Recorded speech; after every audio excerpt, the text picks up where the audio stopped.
মিশকাত হাদিস নম্বর 3653 মধ্যে বলা হয়েছে, আব্দুল্লাহ বিন আমর থেকে বর্ণিত, তিনি বলেন রাসূল সাল্লাল্লাহু আলাইহি ওয়াসাল্লাম বলেছেন, লা ইয়াদখুলুল জান্নাতা ওয়ালা আকুন ওয়ালা কাম্মারুন ওয়ালা মান্নানুন ওয়ালা মুদমিনু খামরিন।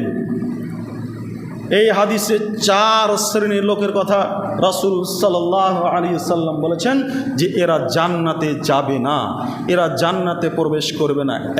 এক, পিতামাতার অবাধ্য সন্তান,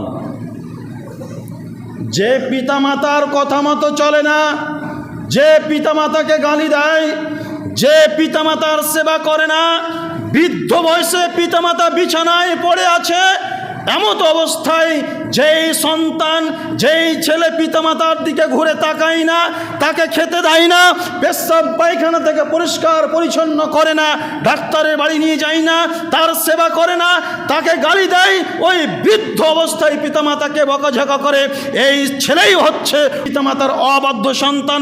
এই পিতামাতার অবাধ্য সন্তান জান্নাতে প্রবেশ করবে না, এই পিতামাতার অবাধ্য সন্তান জান্নাতে যাবে না।